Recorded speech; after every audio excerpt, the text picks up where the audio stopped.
મહત્વપૂર્ણ સમાચાર હવામાનની આગાહીને લઈને સવારે 10 વાગ્યા સુધી 5 જિલ્લામાં રેડ એલર્ટ આપવામાં આવ્યું છે, જેમાં જામનગર, પોરબંદર અને દ્વારકા સામેલ છે, જ્યાં વરસાદનું રેડ એલર્ટ આપવામાં આવ્યું છે. તો રાજકોટ અને સુરેન્દ્રનગરમાં પણ રેડ એલર્ટ જાહેર કરવામાં આવ્યું છે. દક્ષિણ ગુજરાત અને કચ્છના ભાગોમાં ઓરેન્જ એલર્ટ આપવામાં આવ્યું છે. અમદાવાદમાં પણ વરસાદનું ઓરેન્જ એલર્ટ જાહેર કરવામાં આવ્યું છે.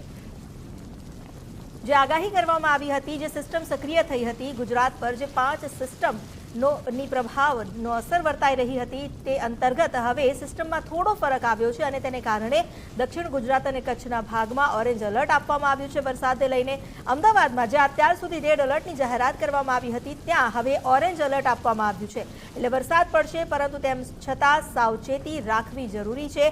જામનગર, પોરબંદર અને દ્વારકામાં રેડ એલર્ટ આપવામાં આવ્યું છે, જે લો પ્રેશર સિસ્ટમ, આ ઉપરાંત ડીપ ડિપ્રેશન અને well-marked low pressure share zone અને મોન્સૂન ટ્રફ લાઇન, આ સિસ્ટમ જે સક્રિય થઈ છે, આ સિસ્ટમની અસર અંતર્ગત હાલ આ બદલાવ જોવા મળ્યો છે. 10 વાગ્યા સુધી 5 જિલ્લામાં રેડ એલર્ટ આપવામાં આવ્યું છે, એટલે કે 10 વાગ્યા સુધી જામનગર, પોરબંદર અને દ્વારકાની સાથે સાથે રાજકોટ અને સુરેન્દ્રનગર, અહીં ભારેથી અતિભારે વરસાદની આગાહી વ્યક્ત કરવામાં આવી છે. એટલે લોકોને પણ સાવચેતી રાખવા માટે જણાવવામાં આવ્યું છે. આ ઉપરાંત જે પણ નીચાણવાળા વિસ્તાર છે, ત્યાં લોકોને વધુ સતર્ક રહેવા જણાવાયું છે, ત્યાંથી ખસી જવા માટે પણ સૂચના આપવામાં આવી છે. આ સિવાય જો અમદાવાદની વાત કરવામાં આવે તો અમદાવાદમાં 10 વાગ્યા સુધી ઓરેન્જ એલર્ટ આપવામાં આવ્યું છે અને ઓરેન્જ એલર્ટ અંતર્ગત વાદળછાયું વાતાવરણ છે અને તેની સાથે સાથે છૂટોછવાયો વરસાદ પણ વરસી રહ્યો છે.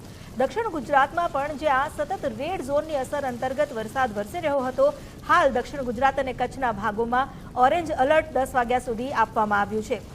10 વાગ્યા બાદની પરિસ્થિતિ ફરી બદલાઈ શકે છે. હવામાન વિભાગના નાવકાસ્ટ બુલેટિન અંતર્ગત આ જાણકારી આપવામાં આવી છે. 10 વાગ્યા સુધી અમદાવાદ, આ ઉપરાંત દક્ષિણ ગુજરાત અને કચ્છના ભાગોમાં ઓરેન્જ એલર્ટ જાહેર કરાયું છે. પ્રશાસન હજુ પણ સાબદૂબ છે, સતર્ક છે અને તમામ જે સ્થિતિ છે તેના પર નજર રાખવામાં આવી રહી છે. અમારી સાથે જોડાયા છે સહયોગી હેતવી.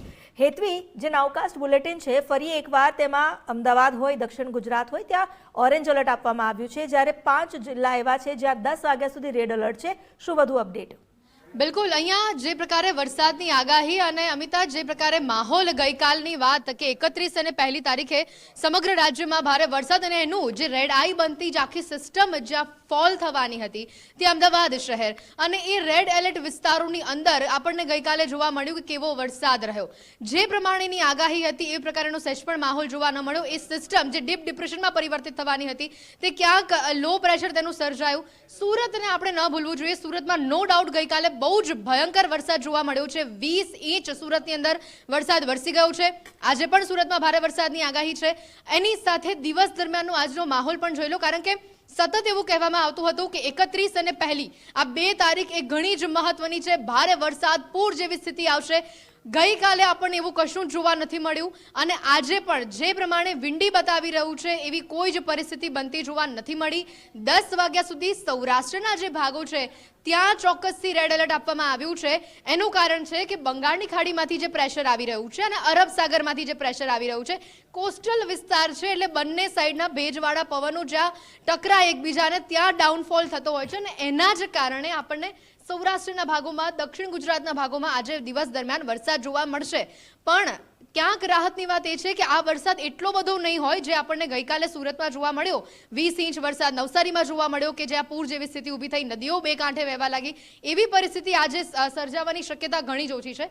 હવે વિંડીમાં સમજીએ કે દિવસ દરમિયાન કેવા પ્રકારનો માહોલ. તમે જો, જે આખી રેડ આઈ બનતી હતી એ હવે સૌરાષ્ટ્ર તરફ સદંતર આવી ગયેલી છે. અમદાવાદની અંદર તમે જે ક્યાંક આ સિસ્ટમ જોઈ હતી કે 5 થી 6 વાગ્યા દરમિયાન અમદાવાદમાં ક્યાંક ભારે વરસાદની જે શક્યતા છે તે વ્યક્ત કરવામાં આવી છે, કારણ કે અમદાવાદમાં ફરી એકવાર જે રેડ આઈ છે તે આપણને બનતી જોવા મળી રહી છે અને એના જ કારણે અમદાવાદમાં ભારે વરસાદની આગાહી આ વિંડી પ્રમાણે આપણે અનુમાન લગાવી શકીએ.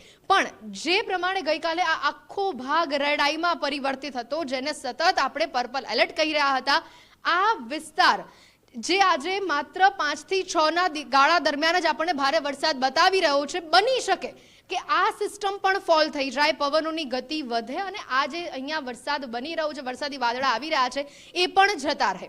એટલે દિવસ દરમિયાન આજે વાદળિયું વાતાવરણ પણ રહેશે, વરસાદી માહોલ પણ તમને જોવા મળશે, પણ સ્થિતિ કાબૂમાં છે? કદાચ અહીંયા જે પ્રમાણે હવામાન વિભાગ તરફથી સતત જે આગાહી આપવામાં આવી હતી, તંત્ર પણ જે પ્રકારે એલર્ટ હતું અને જે પ્રકારે બધી જ રીતની તૈયારીઓ, સ્થળાંતર સુધીની તૈયારીઓ કરી દેવામાં આવી હતી, પણ સ્થિતિ ધીમે ધીમે હવે સુધરતી જોવા મળી રહી છે. સાંજ પછી જે વરસાદી માહોલ જે મજબૂત બનતો હતો ગુજરાતમાં, એ ઢીલો પડતો સાવ તમને દેખાઈ જશે.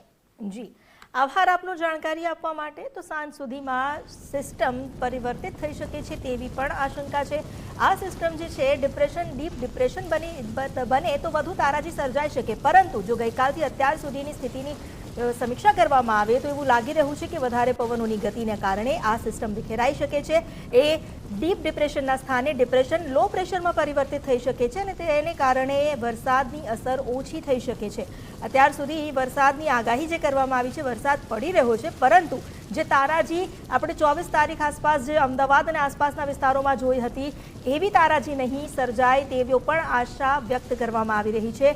હાલ જો 10 વાગ્યા સુધીના નાવકાસ્ટ બુલેટિનની વાત કરવામાં આવે તો માત્ર જે સૌરાષ્ટ્રના કેટલાક જિલ્લા છે, જેમાં જામનગર, પોરબંદર અને દ્વારકા આવે છે, તે પણ સામેલ છે, રાજકોટ અને સુરેન્દ્રનગર સામેલ છે, ત્યાં રેડ એલર્ટ આપવામાં આવ્યું છે વરસાદને કારણે. જોકે નજર હટે અને દુર્ઘટના ઘટે એ પરિસ્થિતિ ન સર્જાય તે માટે જ સરકાર તરફથી પણ તમામ તકેદારી રાખવામાં આવી છે અને તમામ લોકોને સાવચેત